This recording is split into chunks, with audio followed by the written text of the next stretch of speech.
क्या आप जानते हो विद एडवोकेट मैथिली खामकर।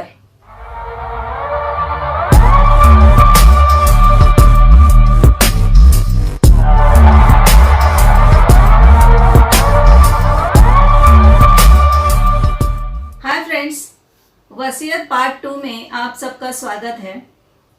वसीयत पार्ट 1 में मैंने वसीयत के बारे में आपको बहुत सारी जानकारी दी हुई है। अभी हम आगे बढ़ते हैं। अगर वसीयत करते हैं तो वसीयत करने वाले के मृत्यु के पश्चात वसीयत करने वाले की संपत्ति का बंटवारा वसीयत करने वाले के इच्छा के हिसाब से ही होता है। इसीलिए वसीयत करना बहुत ज़रूरी होता है। वसीयत करने के लिए कुछ कंडीशंस होती है। तो क्या होती है ये कंडीशंस?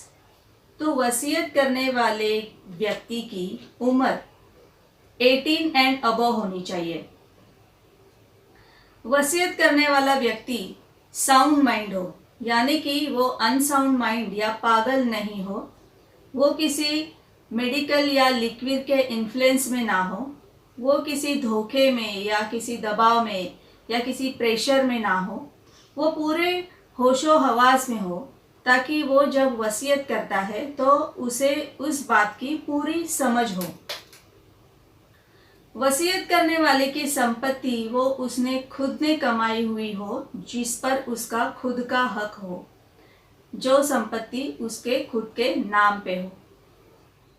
शेयर्ड प्रॉपर्टी के मामले में शेयर प्रॉपर्टी का जो हिस्सा उस व्यक्ति के नाम पे हो, उसी हिस्से की वसीयत वो बना सकता है। अगर वो व्यक्ति पार्टनरशिप में हो तो वो सिर्फ उसके पार्टनरशिप के हिस्से की ही वसीयत बना सकता है और 2 विटनेसेस की ज़रूरत होती है। वसीयत का फॉर्मेट कैसा होना चाहिए? तो वसीयत का ऐसा कोई स्पेसिफिक फॉर्मेट नहीं होता।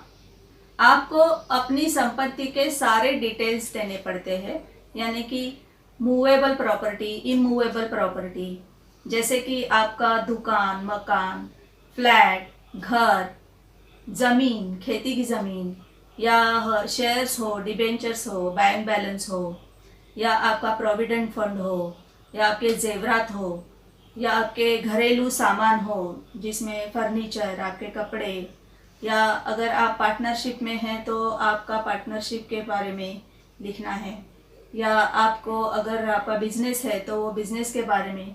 ये सब आप जिसके नाम पे करना चाहते हैं उसका नाम, एज, या अगर वो नाबालिग है तो उनके गार्डियंस का नाम, पता, और उनके साथ आपका क्या रिलेशन है, ये लिखना पड़ता है। और ध्यान रहे कि आपको वसीयत में कोई भी प्रॉपर्टी लिखने से छूटनी नहीं चाहिए, क्योंकि वो छूटी हुई प्रॉपर्टी के लिए फिर आपके बाद उन्हें कोर्ट में जाना पड़ता है। और अगर वसीयत लिखने के बाद कोई न्यू प्रॉपर्टी बनती है, यानी नई प्रॉपर्टी खरीदी की जाती है, तो उसके बारे में भी आपको उसी वसीयत में लिखना पड़ता है, क्योंकि अगर उस वसीयत में आपने नहीं लिखा तो उस प्रॉपर्टी के लिए आगे चल के दूसरी वसीयत बनानी पड़ती है, या तो कोर्ट में जाना पड़ता है। उस नई प्रॉपर्टी में से कितना हिस्सा किसको मिलेगा, इसके बारे में भी लिखना चाहिए। अगर आप पुरानी वसीयत कैंसिल करना चाहते हैं या चेंज करना चाहते हैं तो आप वसीयत कैंसिल भी कर सकते हैं, चेंज भी कर सकते हैं। सिर्फ आपको जो आप नई वसीयत बनाते हैं उसमें सिर्फ डिक्लेरेशन करना होता है कि जो पुरानी वसीयत है वो नल एंड वॉइड हो चुकी है, इसलिए उसे इनवैलिड माना जाए और ये लेटेस्ट विल को वैलिड माना जाए। आपको आपके वसीयत में उस शख्स के बारे में भी लिखना पड़ता है जो वसीयत लिखने वाले के मौत के बाद वसीयत लिखने वाले के संपत्ति का बंटवारा वसीयत लिखने वाले के इच्छा के अनुसार कौन करेगा, उसका नाम, उम्र, पता और उसके साथ उसका क्या रिश्ता है, ये सारी डिटेल्स लिखनी पड़ती है। इस व्यक्ति को एग्जीक्यूटर कहा जाता है। ये एग्जीक्यूटर वसीयत लिखने वाले का लीगल प्रतिनिधि होता है। और ध्यान रहे कि इस व्यक्ति को मतलब कि एग्जीक्यूटर को आपके संपत्ति में से कोई भी लाभ नहीं होना चाहिए, मतलब कि उसे आपकी संपत्ति में से कुछ भी नहीं मिलना चाहिए। अगर ऐसा होता है तो वो एज अ एग्जीक्यूटर डिस्क्वालीफाई हो जाता है। दोस्तों, वसीयत लिखने के लिए आपको 2 विटनेसेस की ज़रूरत पड़ती है। आपके वसीयत के ऊपर हर पेपर पे दोनों विटनेसेस की सिग्नेचर लेनी होती है। आपके विटनेसेस की सिलेक्शन आप ऐसे करें जिन पर आप पूरा भरोसा करते हो और आपकी हैंडराइटिंग वो पूरी तरह से समझता हो। दूसरी बात कि आपके विटनेसेस जो है वो एक डॉक्टर होने चाहिए और दूसरे वकील होने चाहिए, क्योंकि डॉक्टर की गवाही से ये प्रूव हो जाता है कि आप वसीयत करते वक्त फिजिकली एंड मेंटली फिट थे। दूसरी बात कि अगर फिटनेस एडवोकेट होता है तो उनके भी गवाही से ये प्रूव हो जाता है कि आपने वसीयत करते समय लीगल हेल्प ली थी। विटनेस को आपकी वसीयत में से कोई लाभ नहीं होना चाहिए। अगर ऐसा होता है तो एज अ विटनेस वो डिस्क्वालीफाई हो जाता है और उसकी गवाही वॉइड मानी जाएगी।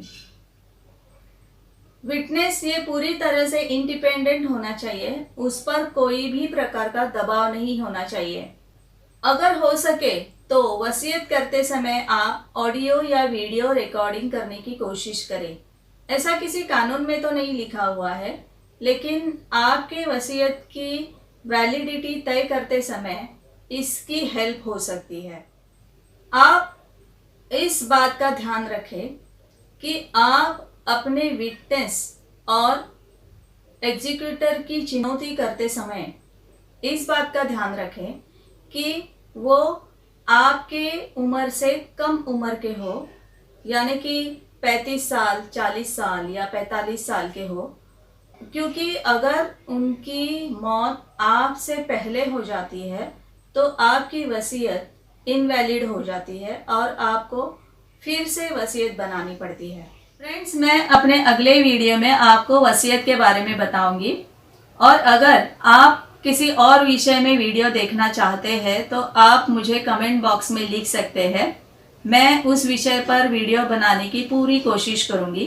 तब तक आप, अगर ये मेरा वीडियो आपको पसंद आए तो लाइक करना न भूलें, और अगर आपने अभी तक मेरे चैनल को सब्सक्राइब नहीं किया है तो प्लीज़ सब्सक्राइब कीजिए, और हाँ, बेल बटन दबाना न भूलें, और मेरे इस वीडियो को शेयर कीजिए।